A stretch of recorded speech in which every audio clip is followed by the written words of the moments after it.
زه ګورې هماغه د پښتو نه ډک خوشحال یمه، زه ګورې هماغه د لمبو نه ډک خوشحال یمه، زه ګورې د واوره اول توره بیا قلم یمه، نوم مې دی خوشحال خو د ستا دپاره غم یمه. دا شعرونه د اجمل خټک بابا د مشهورې یو ډېر مشهور نظم دی د هغې ای د زمانې بعده زه په خپله لاره ځه. کوم چې دوی په هغه موقع باندې ویلی او کله په 1951 کې په اکوړي کې په اول ځل باندې په رسمي طور د ستر خوشحال خان خټک بابا مزار باقاعده جوړ شو. نو دا دی په هغه موقع باندې اجمل خټک صاحب دا شعرونه ویلي. زموږ یو دوه ملګري دي پاکستان ان افغانستان آرکایو پیج چلی، ډېر تکړه تکړه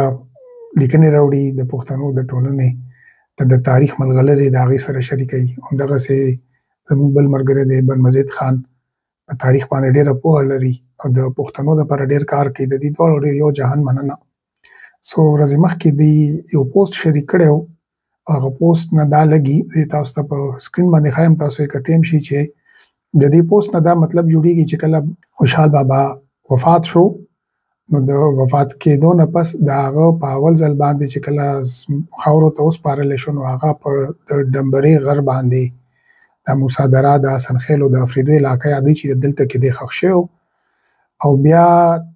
تقریبا څه 250 کاله پس د دغه ته راوړل شو اکوړي ته، چېرته چې اوس د خوشحال خان خټک بابا مزار. ګوري د خوشحال خټک بابا د شاعرۍ متعلق په اول ځل باندې زه به دا وایم چې د انګریزانو د طرف نه لیکنې شروع شوې. موږ ته په 1813 لسیزه کې بعض ځایونو کې د خوشحال خان خټک بابا نوم میلاویږي د انګریزانو په لیکنه کې. بیا په 1851 کې کوم د پېښور جیل پریس و هلته کې د دې دیوان په اول ځل باندې باقاعده د هغې طباعت او اشاعت کېږي. بیا په 1854 55 1860 په دې وختونو کې بیا په تاسو ته د کیپټن رابرټي او د هنري والټر بیلو او د یو بل کس دی وان په نوم باندې لانک وان نوم یې دی، د هغه د پښتو شاعرۍ د پښتو ژبه د پښتو ګریمر او د پښتو شاعرانو د هغې متعلق چې کومې لیکنې کړي دي هغه په دې وخت کې شوې وې. لکه د 1850 چې کومه لسیزه وه نو دا د پښتنو کوم مشران تیر شوي دي د هغې شاعري او د هغې نثر په دې باندې انګریزانو لیکنه کړې وه، دا یې ډاکومنټ کړي وو. ډېره ښه طریقه وه. د دې نه مخکې تاسو ته پته ده چې د خوشحال خان خټک بابا خپل مزې افضل خان خټک صاحب هغه د تاریخي مراسه کې د خوشحال خان خټک بابا د ژوند څه کیسې لیکلي دي، څه نور تاریخ هم پکې لیکلی دی، خو د افضل خان خټک بابا د طرف نه کېږي. او بیا موږ ته د انګریز په دوره کې د خوشحال خان خټک بابا د هغه شخصیت ته، د هغه سیاست ته، د هغه فکر ته، د هغه سیاست ته، د هغه شاعرۍ ته نظر کېږي، باقاعده کتابونه پې لیکل کېږي. او بیا په 1890 کې یو کتاب بل راځي چېرته چې د خوشحال خان خټک بابا په لیکنه باندې دوی هڅه کړې ده. بیا یو فاصله یو ګیپ راځي او بیا ماته لګي د هغې نه پس بیا د علامه اقبال صاحب په خوشحال خان خټک باندې یو مضمون لیکي په د لکھنو یو اسلامي مجله ده، هغې ته یې ورلیږي په 1988 کې. هغې کې د خوشحال خان خټک بابا 19 نظمونه چې کوم دي د هغې ترجمه د هندوستان پښتنو سره د هندوستان خلکو سره مسلمانانو سره شریک کي او هغې نه دا غوښتنه هم کړي چې تاسو خامخا د خوشحال خټک بابا شاعري د هغه نظریات د هغه د فکر نه ځان خبر کړي. په دې مضمون کې هغه د افغانستان د هغه وخت دولت کوم چې د امان الله خان دولت و هغې نه هم دا غوښتنه کوي، هیڅ هم دا خواست کوي چې تاسو په کار دی چې د دولتي انتظام د لاندې د خوشحال خان خټک بابا چې کومې لیکنې دي چې دا ضایع نشي. په دې مضمون کې خوشحال علامه اقبال د یو دغه ذکر کوي، د علامه اقبال د یو لیکنې ذکر کوي چې هغه ضایع شوی دی او اوس دستیاب نه دی، په دې باندې خفګان کي او په دې بنیاد باندې د افغانستان دولت ته وایي چې تاسو د دولتي انتظام د لاندې د خوشحال خان خټک کوم لیکنې دي د هغې د باقاعده د رسمي طور محفوظ کولو او شایع کولو بندوبست وکړي. بیا د علامه اقبال صاحب د طرف نه یو بله زنانه ده د ډاکټر ختیجه فیروز الدین، خپله پنجابۍ وه خو په بنو کې پلار جاب کولو وظیفه یې درلودله او دا په بنو کې رالوی شوې وه نو پښتو ژبه یې هم هلته زده کړې وه او بیا خپله یې په خوشحال خان خټک بابا باندې د ډاکټریټ ډیګري کړې وه، ډیلیټ ډاکټریټ اف لټریچر یا ډاکټریټ اف لیټرز هغه په خوشحال خان خټک بابا باندې کړې ده. د هغه په فن او حیات د هغه ژوند او د هغه شاعري ده او سیاست ته دي ټولو ته نظر کړی دی، ډېر تفصیلي تیسیس یې پې لیکلی دی او بیا وروستنو کلونو کې بیا ډېرو دوه دریو پښتنو تکړه لیکوالانو د دې ډاکټر ختیجه بیګم فیروز الدین د چې کومه لیکنه ده د دې بیا په پښتو کې یا اردو کې ژباړه هم کړې ده او دا د دې چې کوم تیسو دا په 1991 کې شایع شوی و. نو ما په اول ځل باندې چې کله د ډاکټر ختیجه فیروز الدین دا کتاب کتو نو په دې کې هغه دا لیکي د خوشحال خان خټک بابا کوم مزار دی ځکه چې دا وصیت کړی و چې زما مزار په داسې ځای کې چېرته چې د مغولو د ځواکونو کوم اسپې دي د دې د خپو نه چې کومه دا دوړه راوچتېږي چې دا زما قبر ته نه رارسي بل دا د چې زما قبر داسې ځای کې ښخ کړي چې مغول یې پهچان نشي کولی، داسې نه چې دی راشي او زما د سلي بېعزتي وکړي. نو دا د خوشحال خان خټک بابا خپل اولاد ته وصیت کړی و. نو دا ډاکټر ختیجه بیګم فیروز الدین چې کومه ده د دې دا لیکنه په 1941 کې شایع شوې وه او دې دپاره دې په 1933 کې 2033 کې موږ ته لیکنې ملاویږي چې کله دې په دې باندې په دې پروجیکټ باندې په دې تیسیس باندې کار شروع کړی او د دې رور دې سره ډېره مرسته کوي نو هغه ورسره ګرځي راګرځي. نو هغه وخت کې دې کیمره هم پیدا کړې وه او د خوشحال خان خټک بابا د علاقې او د قبر د دې تصویرونه یې اخیستي. تصویرونه موږ سره اوس موږ ته دستیاب نه دي، زموږ په اکسس کې نه دي، د بدمرغه هغو چاته معلوم وي چا سره دي نو خامخا شریک کوي. خو مطلب زما د دې مدعي نه دا دی چې کله په 1941 کې ډاکټر ختیجه بیګم فیروز الدین خپل تیسیس شایع کولو نو هغه دا وایي چې د خوشحال خان خټک بابا چې کوم دا سلی دی کوم مړی دی هغه په ایسوړي باله کې اکوړي کې چې کوم دی هغه هلته کې ښخ دی. دا خو لکه یو دلیل حواله ده. بله حواله دا ده چې دا د کیپټن راورټي چې کومه شاعري ده په دې کې تاسو ګورئ نو د خوشحال خان خټک بابا اول دی داسې کې چې لږ د ژوند باندې لیکنه یې کړې ده، یو قسم تعارف یې لیکلی دی. هغه تعارف کې دا خبره کړې ده چې خوشحال خان خټک خپل اولادونو ته د خپل زنکدن په وخت کې یا د هغې نه مخکې دا خبره کړې وه چې که بهرام خان د ده هغه زوی کوم چې د مخالف و که چېرته دې په لاس درغو نو دوه ټوټې کوي، نیم جسم یې زما د قبر سر ته وسوځوي او نیم جسم یې زما د خپو ته وسوځوي. لکه دا وصیت یې ورته کړی او بل یې دا ورته ویلي چېرې زما دا قبر په داسې ځای کې پکار دی چېرته چې د مغولو نه دا لري چې هغې رانشي زما د قبر بېعزتي ونه کړي او ما ته د مغولو د اسپو د خپو شور هم نه راځي نه د هغې